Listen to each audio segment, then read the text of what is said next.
The importance of storytelling in today's world, and especially in the AI world, I think is becoming even more and more important. It's that human connection. It's that something that the AI can't do. If you over leverage AI, what's everything going to sound like? The same stuff. Now every story that you read, you see this a lot on LinkedIn, it's like the same thing. Well, where is, your unique voice? It's gone. Why is that important? Not just so you stand out, so you can connect with your people better with what you have to sell. They have to hear something that triggers an emotion in them that says, ooh, I want to hear more about what he has to say, or I want to buy what she has to offer because that spoke to me. That is why storytelling ever became popular among humans, was because it established trust with one another. Empathy, understanding, connection, and therefore trust.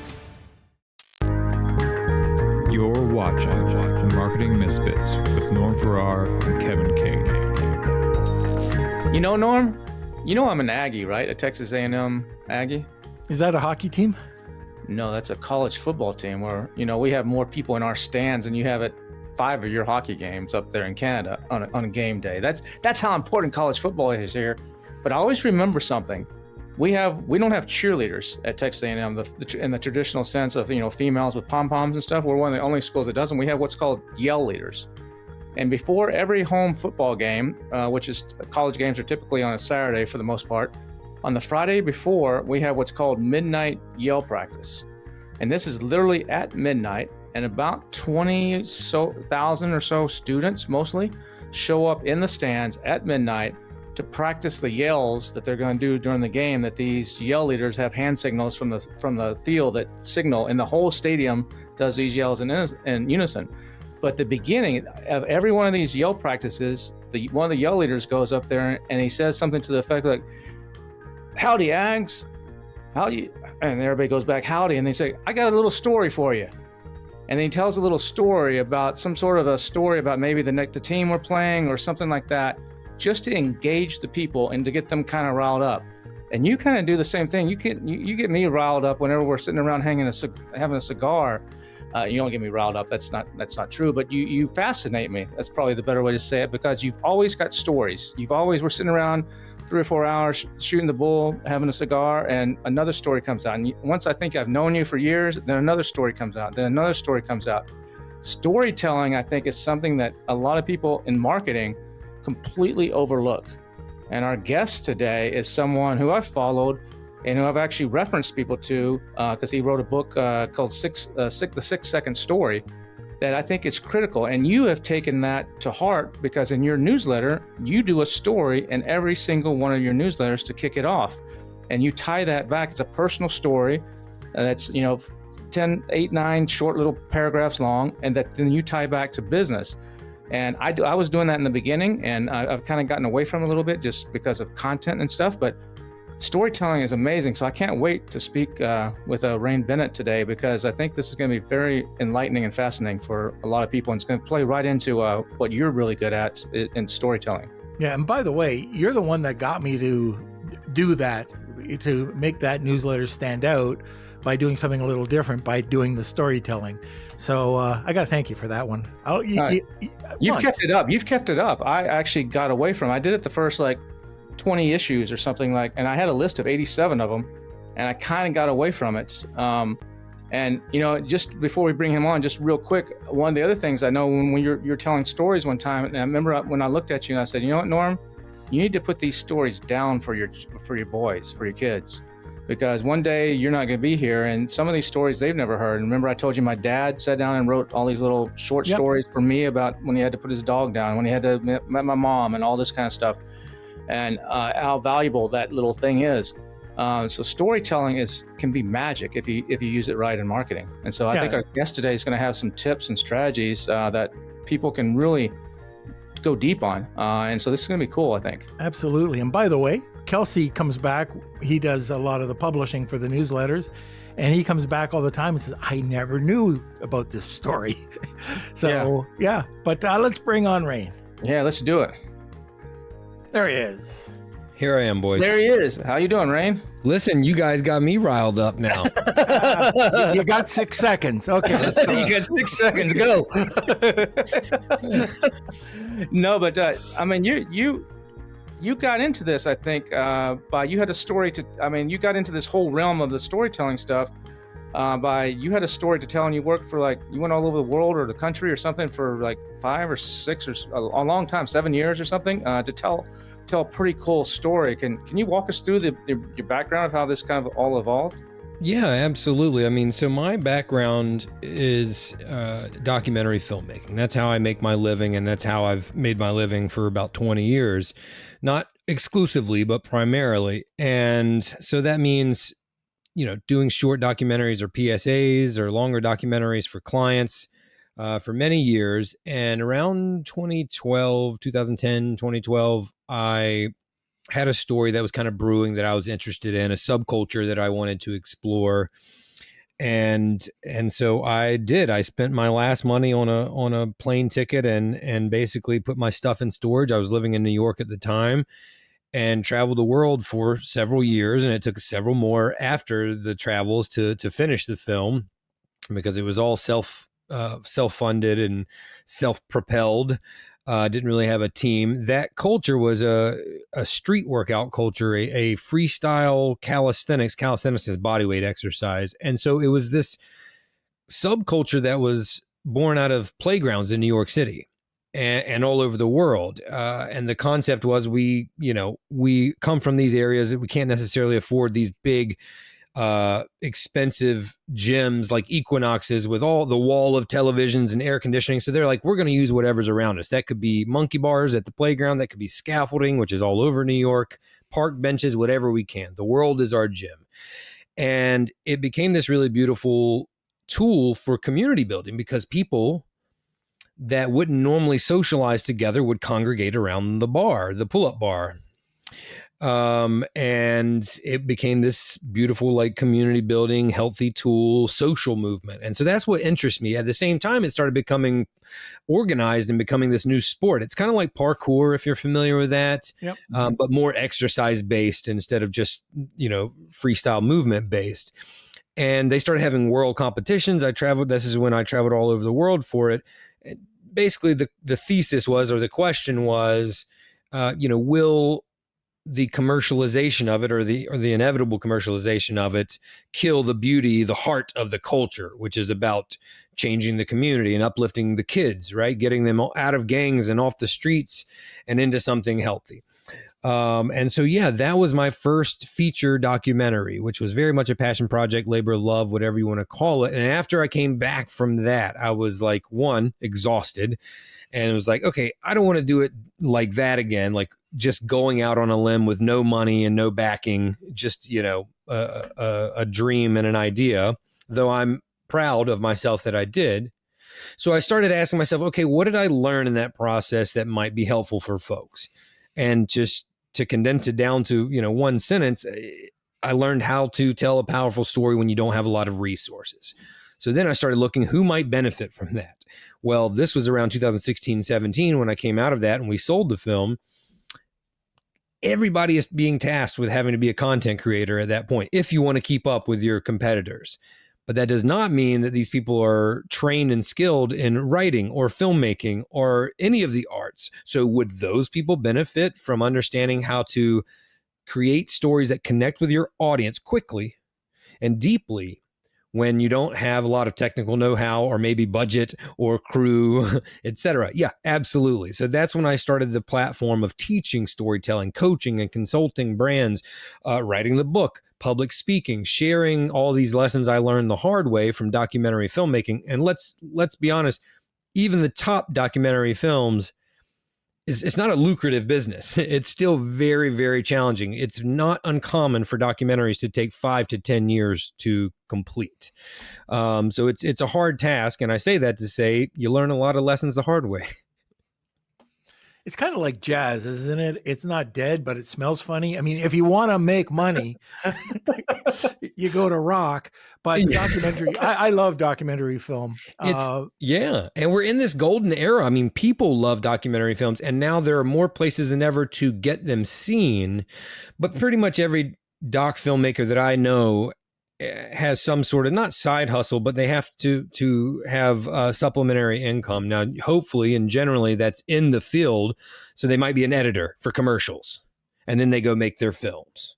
So this became my thing of, okay, how am I going to pay the bills in the meantime? Because even if you're great at it and consistent with your work, it's still project based. So it's peaks and valleys. So in those months where you're developing a project, you got to pay the bills, especially if you have kids to feed, right? So it's good to have something like that. For me, it became the platform of storytelling. Yeah, a lot of documentary films they find sponsors that just kind of donate, or Precisely. Someone will say, "Here's 200 grand," almost like a grant, not really a grant, but like a donation, and you'll see the little at the end, funding and appreciation to XYZ Corporation or whatever helping make this possible. And but now with places like Netflix, documentaries are popular on Netflix. I mean, there's one after another coming out on Netflix, and I watch a lot of them. But that's the art, and some of them are great, and some of them are like, okay, I'm done. But I'll watch something that I have I just watched one the other day, a documentary about American Apparel that was on Netflix. Mm-hmm. I have no interest in Netflix or in American Apparel and fashion, but the story was fascinating about the owner and his craziness and what they went through. And so they hooked me because they actually weave together a really good story and really good characters throughout the story to propel that forward. And that's what, just on that same note, just real quick, I just want to making a point here in today's world with AI, everybody's using AI to write stories or write whatever. A lot of people are, and there is an art to writing story, and there's a human creativity to it. And I'm actually doing something right now with my newsletter. I haven't even told Norm, I don't think this yet, but I'm actually taking the newsletter and I'm creating little 60-second to 120-second videos, animated videos, where it's a character of me with a guest, and we're like in a coffee shop or we're walking down the street, and I take one section of the newsletter, and then it's almost like a notebook LLM, where it's two characters talking back and forth to each other. But I put out to try to find someone to do this. I could figure this out myself, but everybody was coming back with like, they can make the tools look, but they're not storytellers. So I ended up going with a Hollywood company that actually is from the film industry. So they understand shadows and cuts and angles, and one of the guys is a storyteller. So he can take these and turn them into a story. So the importance of storytelling in today's world, especially in the AI world, I think is becoming even more and more important.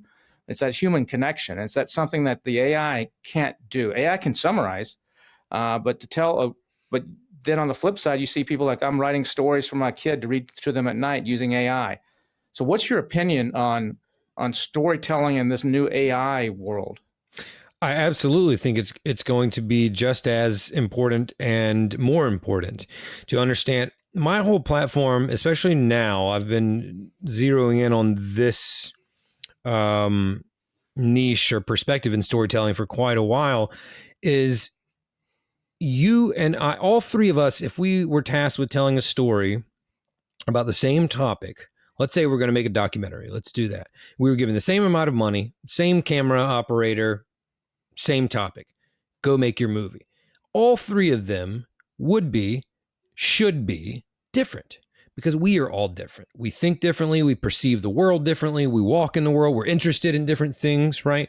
So if we were to do a documentary about, I got a little Theragun here in my hand, a little, massager.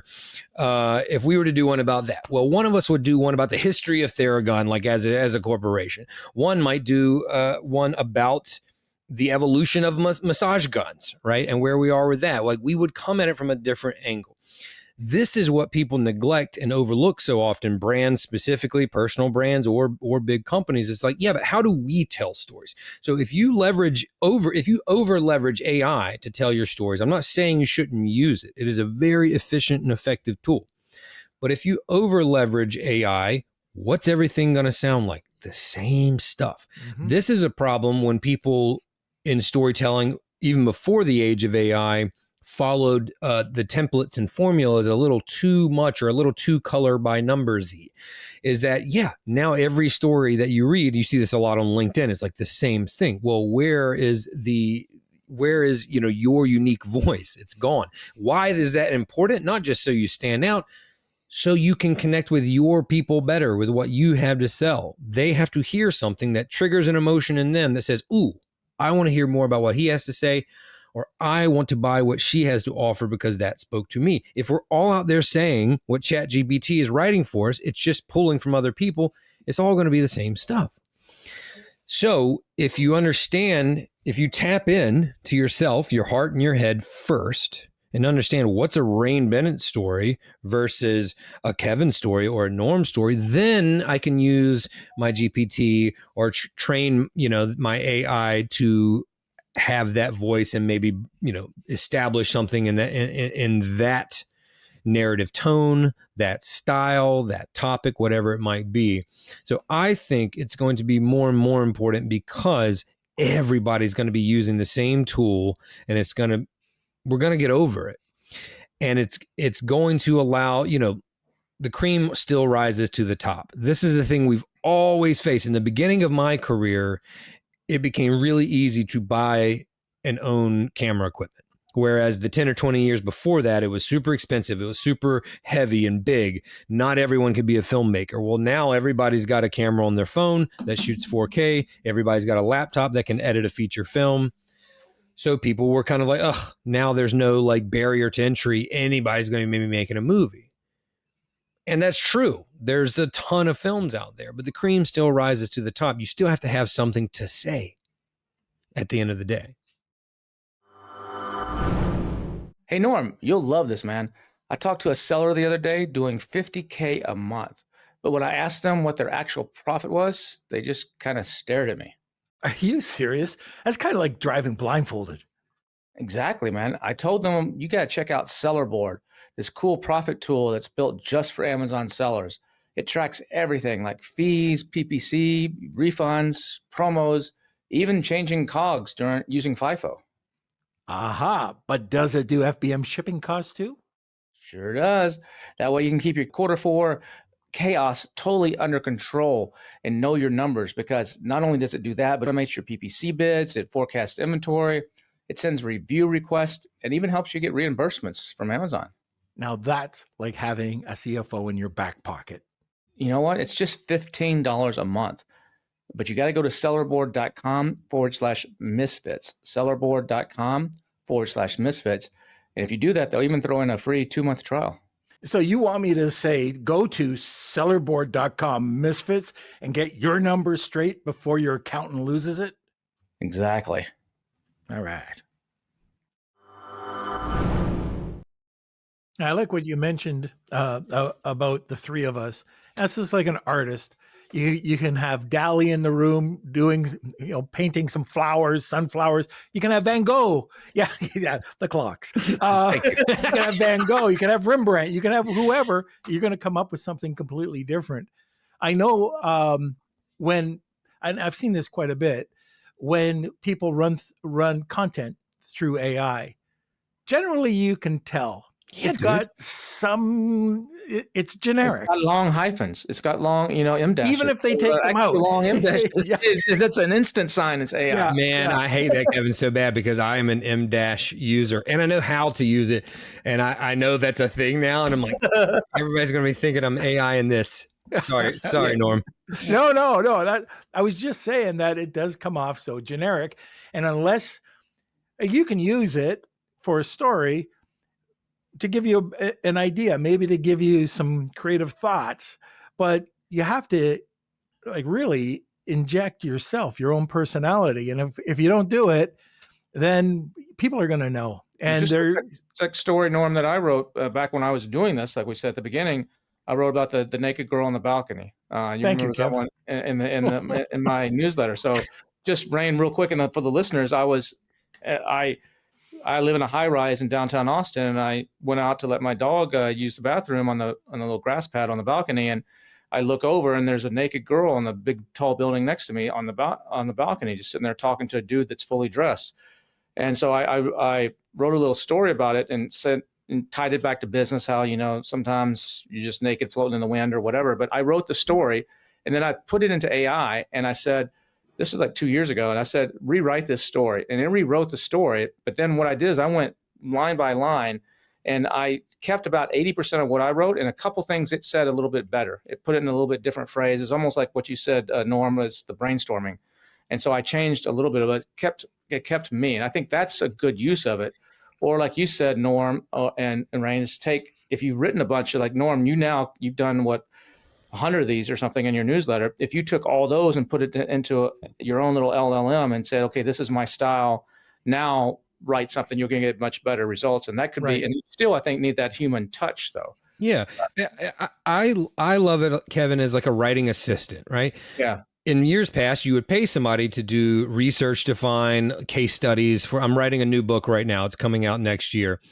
And there's a lot of research. There's a lot of brand examples that I'm using. Well, I'm either going to pay someone 10 years ago to be a writing assistant, research assistant to find that stuff out, or I can use AI. You still need to do your due diligence and cross-reference then and look it up yourself.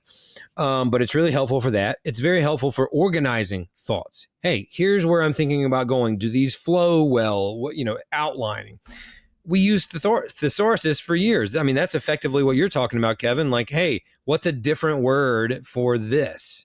Right? I mean, in a way, using ChatGPT to come up with that is no different than just looking at thesaurus.com or, having the old manual. And so it's just a tool. But there are, and there will continue to be a lot of people who just say, oh, well, I can just put that out. But we already can tell that, as Norm said, so easily, so quickly. We spot it a mile away. And when you do that, brands, this is the most important part, and then I'll shut up.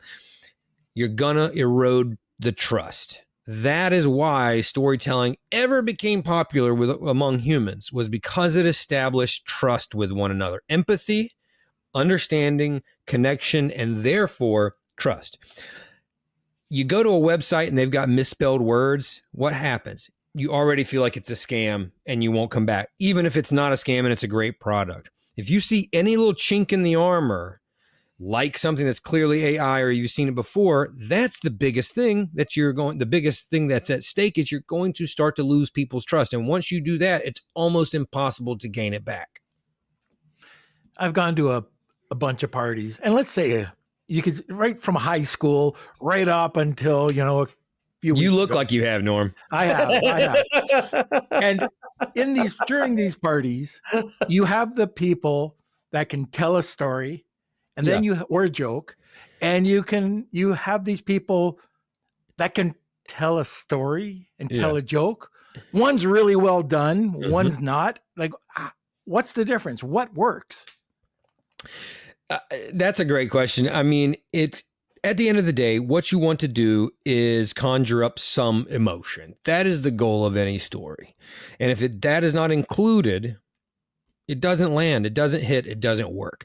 Now, the objective of that story might be to deliver some information or a message or to inspire action. But in order to do either of those or to achieve those objectives, you have to evoke emotion. So there are many ways to not do that or to do that unsuccessfully. And one of them is, this is the classic, like, terrible storyteller who won't stop telling stories. I should make that a character. That's a great, like, recurring sketch. Is they drone on and on, like, you get bored. They drone on and on and on. They give you needless information. Was it 6:15? No, I think it was 6:45. You've lost me already. Yeah. I stopped caring. Here's the thing. Whether you're telling a story, watching a movie, reading a book, you want the listener, the audience, the watcher, whatever you want to call them, you want them to be immersed into that story. So much so that they don't realize they're being told a story. If as soon as they realize they're being told a story, that suspension of disbelief is gone and they're tuned out. So there are many things that cause that. One is the droning on and you're giving me too much information. I'm bored. I'm not paying attention. Another is not giving me anything to relate to or, emotion conjured up, as I mentioned earlier. Anything. If you're using visuals, if you're a movie, if I see the same shot over and over again, and it's unintentional, or the same graphic or anything like that, repetition there's a thin line. Too much repetition can pull you out of that. But I think the biggest mistake those terrible storytellers do is that it's just a flat line, like it goes nowhere, right? Stories are like roller coasters too. It's not tension the whole time. It's not a straight drop the whole time. You got to have that little click, click, click, click to get to the top.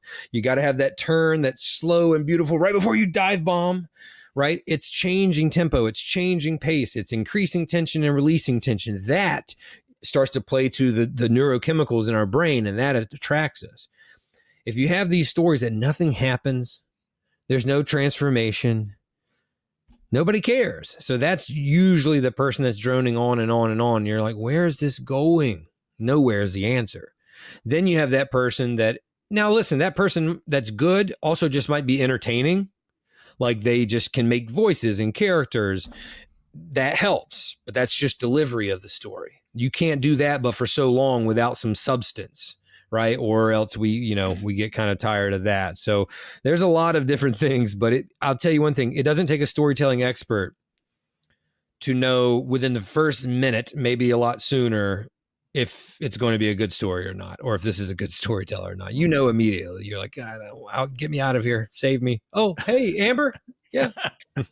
So what is there a framework that someone's trying to write a story should do? Or you said earlier, you see all these people follow the same framework and it falls flat. There, a lot of people talk about the hero's journey, or they talk about the emotional up and down, or the payoff at the end. Or so, is there some tips that you can give to people writing, especially in a business or marketing sales context, of how they can actually make their stories perhaps better? Yeah, for sure. There are lots of formulas, lots of frameworks that we can use, but they all tend to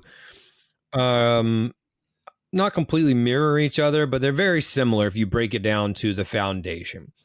The hero's journey is, yes, a very common one. I actually stray away from that a little bit in the brand storytelling business context, because this is for films and myths that we've been told, right? Joseph Campbell's hero's journey. This is Star Wars. And almost always your brand storytellers are not out there to create some masterpiece like George Lucas's Star Wars saga, the Empire, right? The Empire of Star Wars, not necessarily the Empire of the Galaxy there. So you can use that, but dude, the original hero's journey is 17 steps. The abridged version is 12 steps. It's too complicated, man. Aristotle in Poetics said a story is a beginning, middle, and end.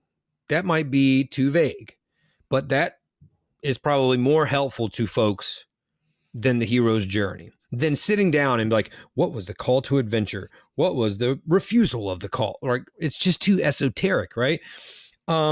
Ultimately, it's a sequence of events that has created change, transformation, right? That's the biggest key that you need. Something has to be different. A 6-second story can be like Amazing Grace. I once was lost, but now I'm found, right? Transformation. You have to fill in that act too, but that is a story. So generally you have someone that has a goal, something stopping them from that goal, then the journey they go on to overcome that obstacle to achieve that goal, and then the lesson they learn or the transformation they experienced. That's pretty much what a story is. Now, that's making it very, very crude, right? All the way down to the foundation. Then you doll it up and make it, that make the house a home, right? If we think about what a house is, you think about the foundation, the framework, the pitch of the ceiling, maybe. And that's about it. And in that way, every house is pretty much the same, right? Is that fair to say?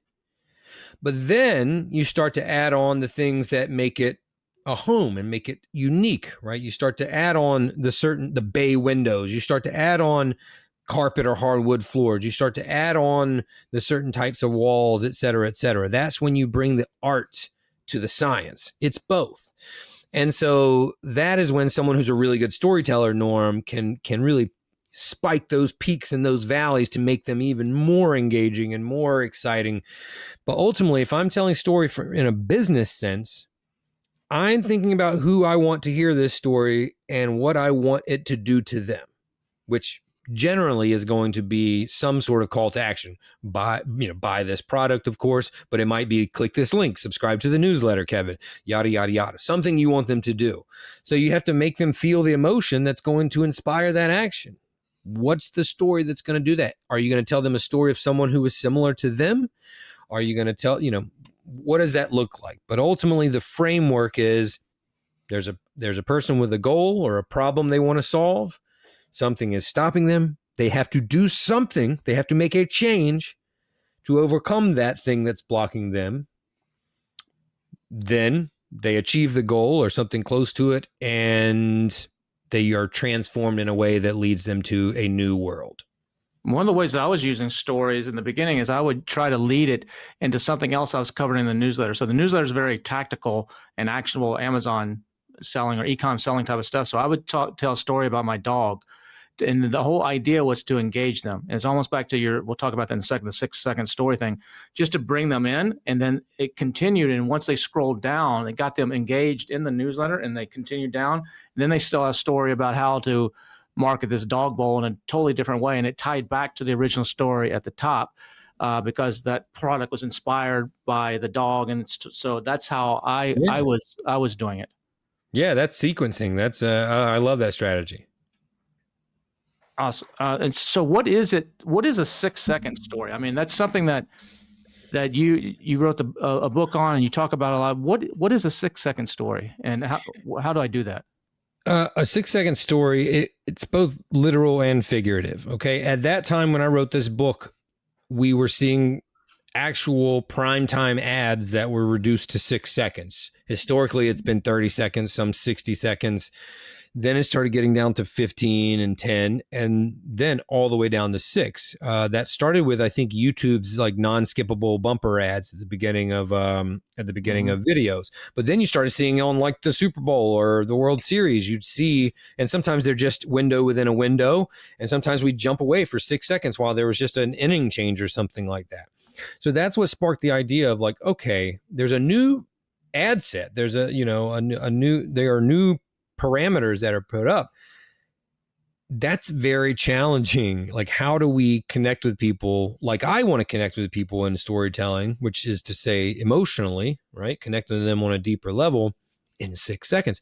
It's not necessarily hard to make someone laugh in 6 seconds. You can think about the old app Vine.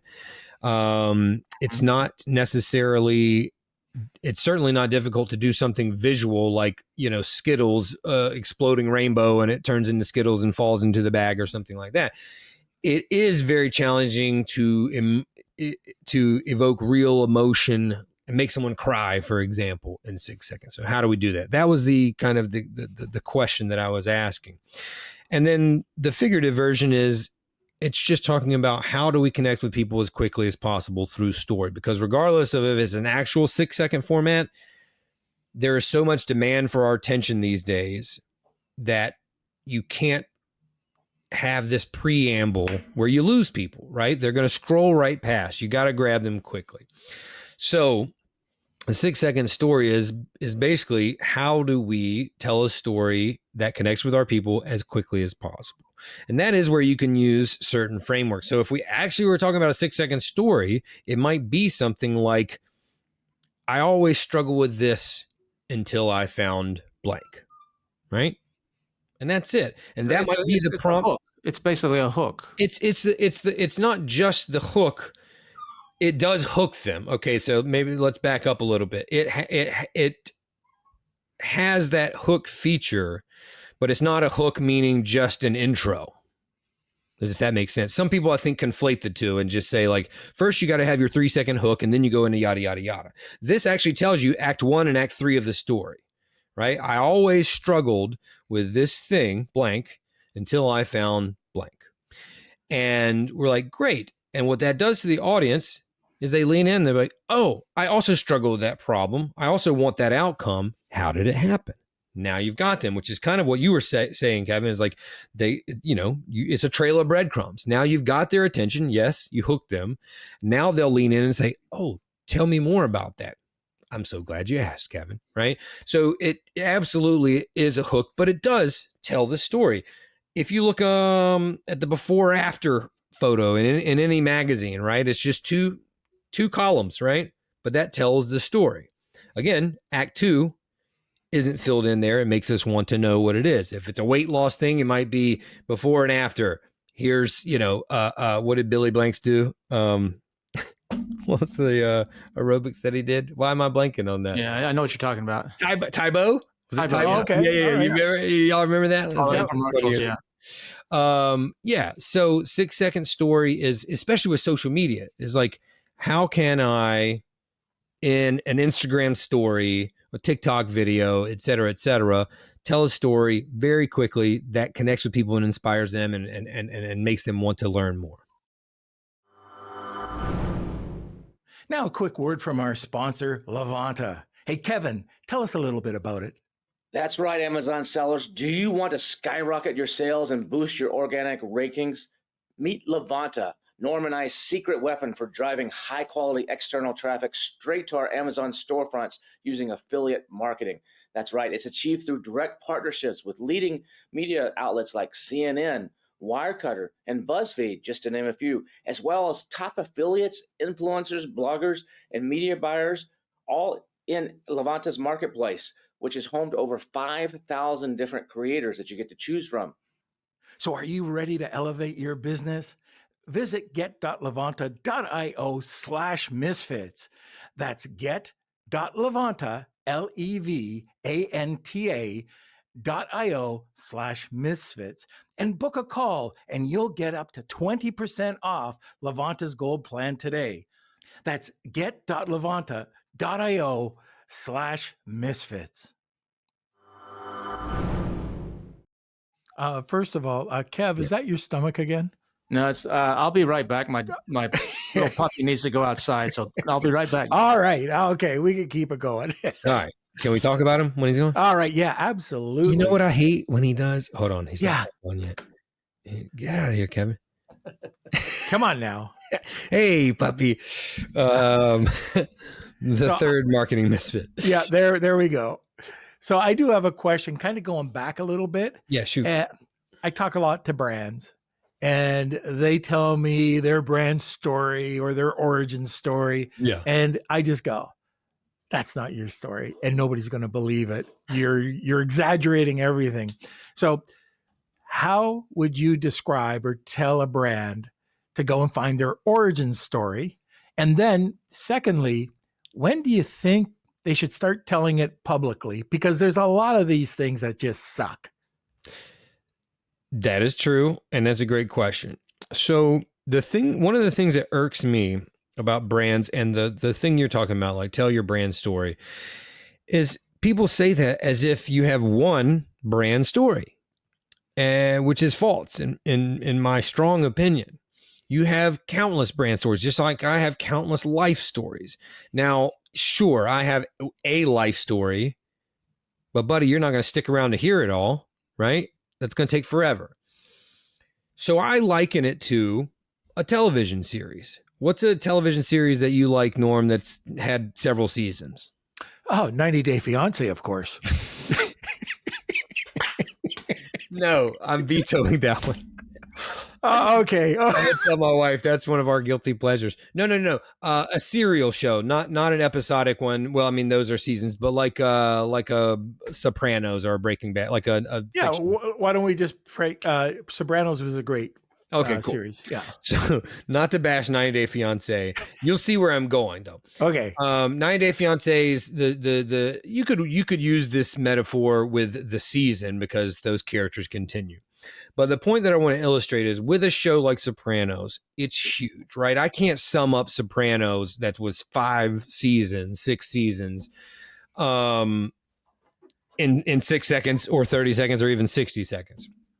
But there's absolutely an overall narrative, right? And a story that happens. But within that big story of all 6 seasons, I think it was 5A and 5B, each season has its own arc. And they all fit together like those Russian stacking dolls, the Matryoshka dolls, if you're familiar with those. You remember those?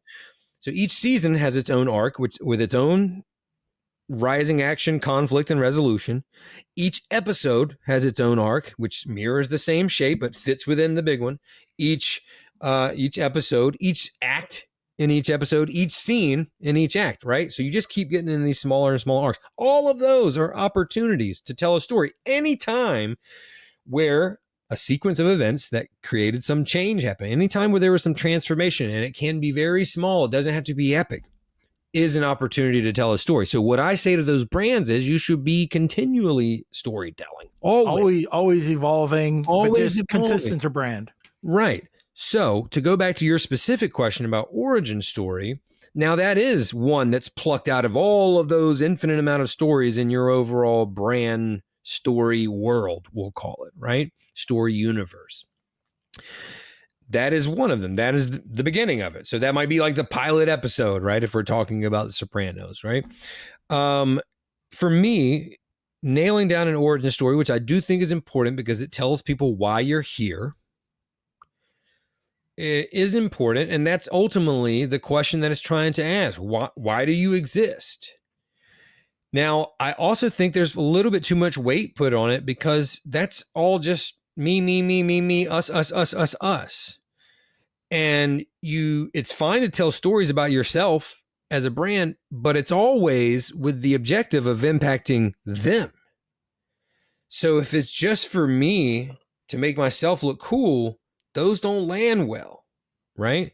If it's this funny story about myself that might make me look cool, but is really to give you an insight that's going to help you on your journey, those are the ones that we're interested in. It's always for the audience because you can't tell a story to nobody. Rain, I got to tell you, just tell you this because I know Kevin's going to be asking, but it was actually Kevin who got me hooked on 90 Day Fiancé and Love After Lockup. And thank you, Kevin, for that. Oh, you're welcome. I guess. I don't know. No, yes, you should. So storytelling is a collaborative medium, right? Each person is needed, the story listener and the storyteller. In fact, the story listener is more important. So I say that to say, dwelling on your origin story, if it's just focusing on you, it's not a waste of time, but you shouldn't spend too much time doing it, and you can change it. Now, I do agree with you that you don't need to rush something out just because your marketing person told you need an origin story and you got it out there. And I had a series that I did on TikTok for a little while that was dragging the Our Story sections on the back of products that I found in the store. Like I'd just be walking around Costco. I'd be like, oh, here's one. And I would just make a video about it. And they're all terrible. First of all, they're rarely a story. It's just like in 1947, two brothers formed this hot dog company. And ever since then, we've been creating the best hot dogs in New Jersey. And like, all right. Says you.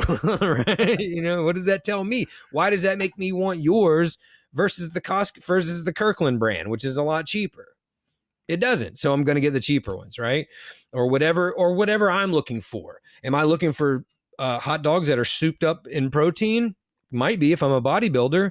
So then that hot dog packaging should have a story that speaks to that person, right? And this goes back to what I said in the very beginning about understanding why your product or service needs to be out there. Who is it for, right? This is the thing brands get wrong all the time, and they use AI, and their commercials look the same as every other hot dog brand. Their logo looks the same. Their marketing sounds the same, and we can't tell the difference. So what are we going to normally do? Go for the cheapest one. And if that's the race that you want to be in, go ahead, my friend. So telling a short story is much more difficult than telling a long story. Yeah.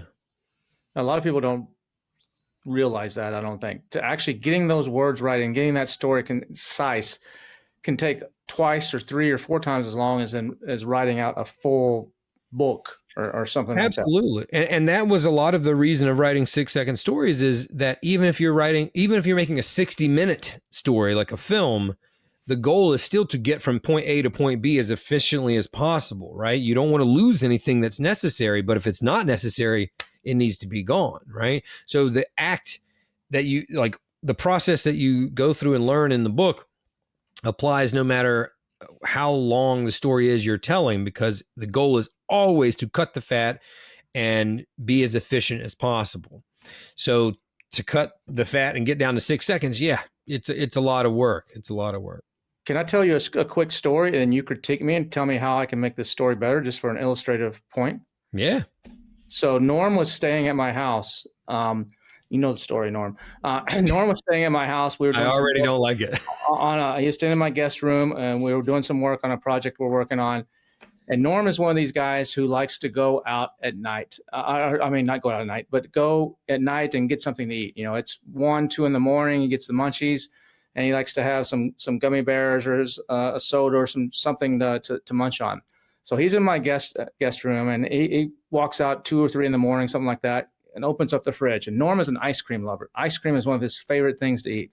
So he reaches into the fridge or opens the door, and he sees in the fridge all these little individual size containers of ice cream. And Bluebell ice cream is a popular ice cream in Texas, and they make these little vanilla ones. And he sees one, it's got little like polka dot kind of colors and stuff on it. He's like, oh, that's probably birthday cake ice cream. He grabs it, opens it up. You know, it's 2 in the morning. He's half asleep, and grabs a spoon and starts to eat it. And he's like, this is kind of weird tasting. And he looks at the ice cream, and he looks and he's turning it around, the container around. He's like, wait a second. Those aren't little like polka dots. Those are little pictures of like paws. This is dog ice cream. So he actually had eaten some dog ice cream that was made for dogs instead of regular ice cream. So what does Norm do? He doesn't just like spit it out and put it away. He's like, there's no way Kevin can know about this because it's embarrassing.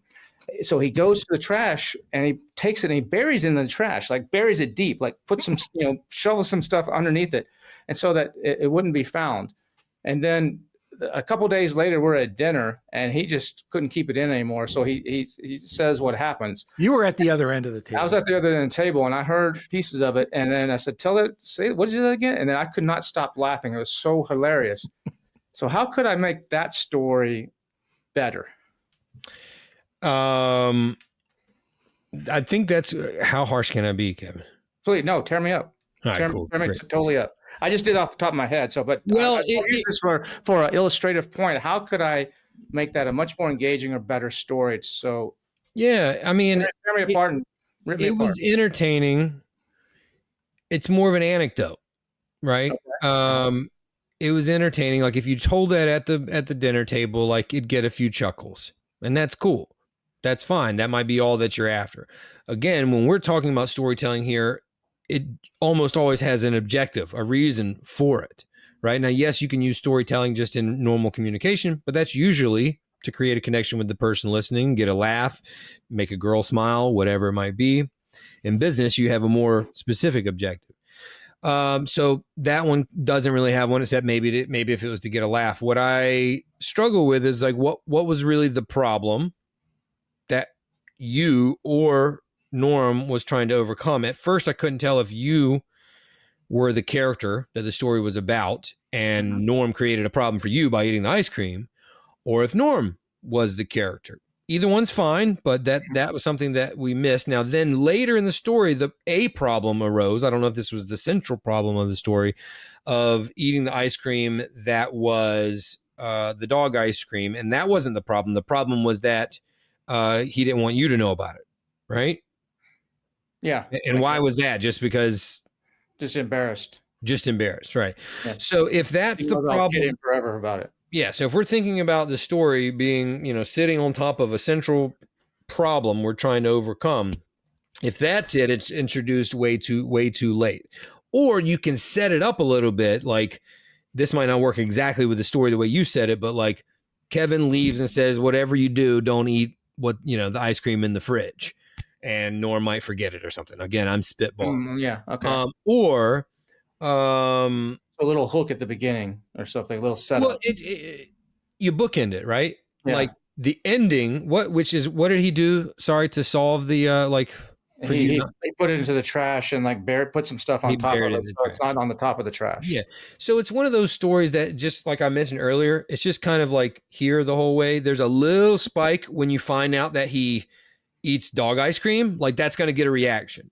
Right. And so you can play with that. Like I think that should be, if you don't change anything else, that should be what you build it around, because that's the thing that conjures up any emotion right now. The beginning took way too long. You went off about Norm is this type of guy and he needs a snack. We don't need to know that unless it plays into the story, which I know that he got a snack, but anybody can get a snack at midnight. Yeah. Norm was hungry, so he got a snack. I don't need to know his whole history to know that he wanted a snack when he was there, unless there was, orders not to have a snack because he was having an operation the next day, but he couldn't help himself. Right now, that's interesting. Keep it all relevant. So the setup or the Yeah. background maybe it's not so necessary. It's not. That's called exposition. And even in movies, you lose some points when there's too much exposition that feels forced. Okay. Right? Now, usually that's to set up something so why he's the bad guy or whatever. In this case, it didn't really serve any purpose. So I was like, okay, where's this going? The story didn't really start until he opened the fridge. So you could just be like, Norm was staying at my house and he opened the fridge and boom, get right into it. He wanted a midnight snack. So that's again, you start to lose people very quickly. It's really hard to get them back, right? Because I don't know who Norm is. I don't know why I should care that he's a person who likes snacks at night. Like, you see what I'm saying? So jump right into it. Doing that in a verbal sense, like sitting around a dinner table telling some buddies the story of the ice cream, versus actually doing it in a written sense, where I'm trying to. Should there be a difference, or is it very similar? Sure, they're different mediums, right? So yeah, that's a very fair question and a fair point to make there. It's like you have to work with what you have to work with. So if you're sitting at the table and everybody knows Norm, then yeah, it might be like, listen, y'all know Norm likes to snack, right? And everybody's like, yes. Now you got him. Now it works. But you still didn't give me the history about him. Yeah. You just teed it up and then you moved on. Right? You move on as you give me just as much as I need to get to the next piece, and then you go to the next piece. Any more time you spend, you're running the risk of losing me, right? You want to keep me turning the page, do it as quickly as possible. I think it was Bill Burr that said it one time when talking about joke writing, and he said, you should reduce a joke down all the way to until the point that if you remove one more word, the joke doesn't work. Does that make sense? And then you put that word back. So meaning reduce it all the way down till it's still functional as the joke, and lose all the rest because you don't need the fat, right? I do think it's funny, that he ate the dog ice cream. So that's what I would play with at this point. Y'all know Nancy Duarte from Duarte Inc. No. She's an expert in presentations. She made her fame in a TED Talk talking about presentations, and she analyzed all the great speeches over time. Steve Jobs's, iPhone launch, Gettysburg Address, I Have a Dream, et cetera, et cetera. And she mentioned that each one has what's called a star moment, which is an acronym for something they'll always remember. In this story, that would have been the star moment, right? That twist where he's like, he eats this ice cream. Ooh, I really like your setup when you're like, ooh, the polka dots. I bet this is funfetti. Like that is relevant. You're teeing them up because you're setting up an expectation, and then you slam it down with the contrast of it wasn't funfetti. It was for dogs, right? That's going to get you a laugh. That's the star moment. That's what you should expand it around. Now that might mean setting up something with the dog in the beginning, so we already know it's a player. You see what I'm saying? Yeah. Or setting up something where Norm shouldn't have been eating ice cream that night, but he couldn't help himself because he loves snacks, and he did it. And then his punishment was, it was dog ice cream. Told you shouldn't have been eating ice cream, right? Something like that. So not enough contrast if I had to reduce it down. Are you looking to quickly boost new Amazon product launches or scale up existing listings to reach first page positioning? The influencer platform Stack Influence can help. That's right. Stack Influence pushes high volume external traffic, sales straight to Amazon listings using micro influencers that you only have to pay with your products. They've helped up-and-coming brands like Magic Spoon compete with Cheerios for top category positioning, while also helping Fortune 500 brands like Unilever launch their new products. Right now is one of the best times to get started with Stack Influence. You can sign up at stackinfluence.com or click the link in this video down in the description or notes below and mention Misfits, that's MISFITS, to get 10% off your first campaign. stackinfluence.com. What about on stage? I mean, one of some of the greatest speakers that are getting, the Navy SEAL guy, what's his name? That Jesse. whatever. Yeah.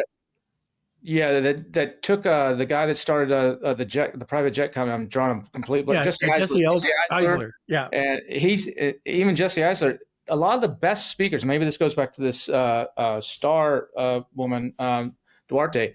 Uh, they come on stage and they don't open up.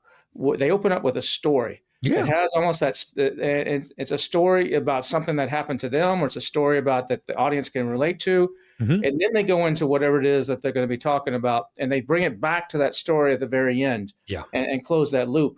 And I tried doing that for about a year. I speak on a lot of stages, and I did a beginning at the end about a story about my divorce, and I tied it back to business, and about a buddy of mine that basically killed himself drinking, and I had a lot of people come to me afterwards and say, that was very raw, very authentic, very open, what you said. And I really identified with it. I love that part of your talk.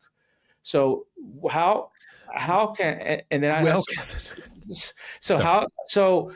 how can people do this? Like when Norm goes on stage the next time to talk about, I don't know, selling on Walmart. What would you be your recommendation to him instead of going, all right, guys, Walmart's a great place. Here's some stats. Here's some this. I'm going to show you some things. How should he maybe start that? Should he? What would be? I know you don't know enough about it, but just general. don't need to. What should he do when he first walks up on stage to get the audience? There's a reason why people came up to you afterwards and commented on that part. This is the crux of what we're talking about today, folks. Exactly. Like, this is emotionally connecting with people. And you do that. Listen, our whole lives, people often treat it like emotional versus intellectual. And it's not. They're two sides of the same coin. They fit together. Storytelling is a way to deliver information through emotion. They're not mutually exclusive, right? So that story should in some way tie into the talk. You are going to have to deliver information. Mm-hmm. But story primes people. It gets their attention. It encourages their engagement, like they're connected. And that's because there's a whole slew of things neurologically happening when you tell a story. And I can nerd out about that if you guys want me to. But the point is that they get connected on a brain level and emotionally on a heart level as well. And so they're listening. And then you feed them the medicine. The story is the spoonful of sugar and the message is the medicine.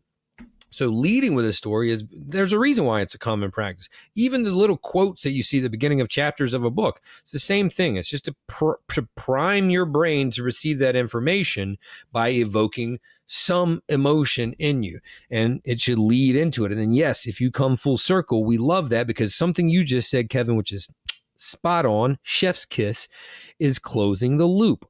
This is all storytelling is opening loops or asking questions and answering those questions or closing the loops. Another way to look at that is increasing the tension and releasing the tension. Your story about Norm, and I know it was just an exercise, there was no tension. There was no contrast. There was no obstacle. There were no stakes. Why did I care? That's what we needed, right? You need something to encourage that tension, and then you release it. Remember the roller coaster ride that we talked about? There is a model for speaking that sometimes I follow that I've seen. I forget who said this, that you can, because you should not just tell stories at the beginning. You can use stories throughout your presentation, and you can tell the story, and then you reinforce the point of that story, and then you tell the audience how they apply that to their situation. And that's a cookie cutter template you can use throughout your whole presentation. Tell the story, reinforce the point of that story, and then show them how they can apply that point to their lives, and then keep going. But yeah, the stories are what they're always going to come up and talk to you about. Now, they might write down the notes of those tangible takeaways that you gave them, and they might actually, use those and take action on those, and that's great. But the things they come up and talk to you afterwards, the things they remember is the story. So how do you tell? Some people have great stories, but they just can't. Either they're too shy, or they're too afraid, or nervous about being judged, or something, or they just can't get the words out right. They kind of bumble around or stumble around. Or how do those people do this, or what do you recommend that they do to actually get this down if they're not the best speaker, they're not the best presenter, and not to just make this a train wreck? Yeah, I got it. I got you, man. This is something I actually invented. It's really going to help people. Nobody's even heard of this concept before. It's called practice. Dude. Dude, I mean, I don't know what to tell that person. Oh, I feel this, I feel that. I mean, listen, I have empathy and I would handle them delicately, but it's like, how do you get good at anything? Like, I don't know why I can't play basketball on the collegiate level, right? Yeah, you got to practice. I mean, I know that's easy to just say, and I won't be that flippant about it, but you have to have quantity first before you can ever get to quality. And this is what limits people, is they think, I can't tell a good story. What am I even doing? So they don't do it. Nobody started yesterday and told a good story. Even that guy that you know that's so entertaining. Yeah, they might have been funny. But the good storytellers that we talk about on stage, they've been doing it forever. They've been doing it forever. Those speeches I alluded to that Nancy Duarte analyzed, that wasn't Martin Luther King's first speech. You know, it just takes practice like anything. It's reps. And the sooner you get going, the sooner you can get that information, the data that you need to understand how you can get better. But it's just like anything. How do you build muscle? You train it. How do you learn to play piano? You learn the scales and then you practice every day for an hour for like 3 years and then you're okay. You know, I mean, that's all it is. So first, you got to get over that hump of I'm afraid, and you got to understand that those people that you look up to that are good at whatever you want to be good at aren't superhuman. They don't have superpowers. They've just been doing it longer. That's it. And storytelling is innately human. This is something we are all designed to do. Oh, I'm not a good storyteller. Yeah, that's because you've never really done it, right? We can tell stories because we know what we care about. This is no other animals telling stories. We are the only ones, right? This is how we communicate as people for hundreds of thousands of years. This is how we communicate, by sharing stories. And as soon as we began being able to have any kind of language, we were using narrative. This happened over there. Don't go over there. You might get eaten by a bear, right? That's a story, right? So we've been doing this for a long, long time. And if people feel like they can't do it or can't do it well, they just haven't done it enough. You got to get out there and take rep after rep after rep after rep, then come back and look at what you learned, what you should do differently, and then you improve. It just takes time. Now you've got the 6-second stories. You've got your podcast, the Storytelling Lab, where storytellers come on, right? And you just kind of talk with them. Do you have any courses that you offer? I do have a course out there. I didn't sunset it completely, but I don't. It is helping people uncover their story for their personal brand, which has kind of always been my thing. But I don't really market it too much anymore. I do more one-on-one consulting, fractional work with brands, and speaking gigs. So I usually come in and work with brands. Video production is still my primary business. So a lot of times I'm working with brands and I might be doing workshops in their company and then also helping them with a documentary series or something like that. Hey, Kevin King and Norm Farrar here. If you've been enjoying this episode of Marketing Misfits, thanks for listening this far. Continue listening. We've got some more valuable stuff coming up. Be sure to hit that subscribe button if you're listening to this on your favorite podcast player, or if you're watching this on YouTube or Spotify, make sure you subscribe to our channel because you don't want to miss a single episode of the Marketing Misfits. Have you subscribed yet, Norm? Well, this is an old guy alert. Should I subscribe to my own podcast? Yeah, but what if you forget to show up one time and it's just me on here? You're not going to know what I say. I'll buy you a beard and you can sit in my chair too. And you can go back and forth with one another. Yikes! But that being said, don't forget to subscribe, share it. Oh, and if you really like this content, somewhere up there, there's a banner. Click on it and you'll go to another episode of the Marketing Misfits. Make sure you don't miss a single episode because you don't want to be like Norm. Oh. All right. So we're at the top of the hour, and I always ask one question, or we always ask one question of our misfit. Do they happen to know a misfit? I know lots of misfits, buddy. In the marketing context. Yes. I would say, and to answer your question about the courses, however, I have tons of free content online on my social media, and as you said, the Storytelling Lab, the podcast, which is where I'm going to go for the misfit question, because I have great guests on every week. And most recently, if I had thinking about the misfit, I had on the owner of Cali Barbecue in San Diego. His name is Sean Walchef, and also the owner of Cali Barbecue Media. This is why it's important for you guys. Sean created a barbecue restaurant 17 years ago.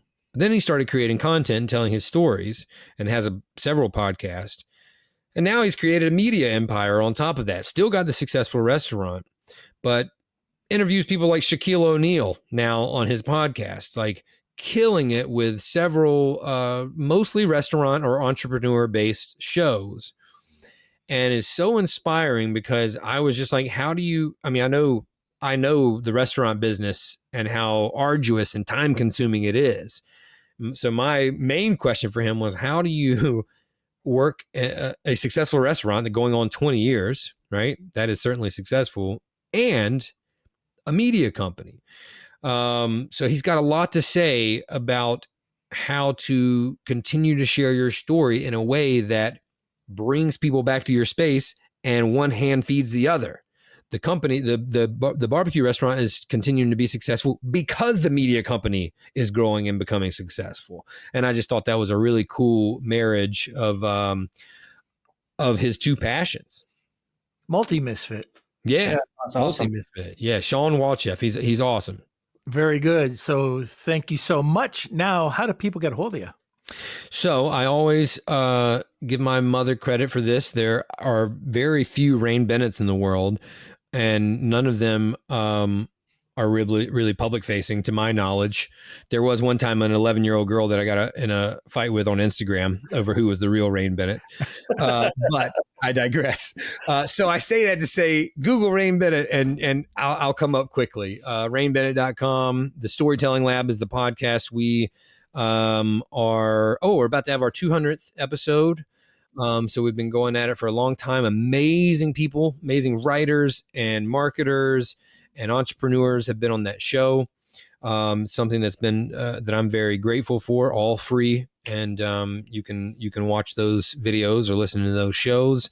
And if you want to reach out to me, or your brand is interested in reaching out to me, RainBennett.com is the easiest place. I have an upcoming book called CSO on the Go, which is talking about the Chief Storytelling Officer, which ties back, Norm, to all these things we were talking about establishing your brand narrative, like the Sopranos show, and understanding how to weave that narrative through all your communications and engagement. So internally and externally, everybody is unified through the overall brand story. And now there's a role called the Chief Storyteller that does that, but most companies can't afford that role.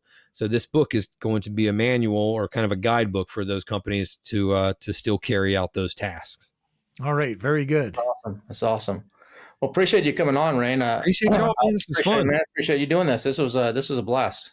Yeah, I agree. I appreciate y'all.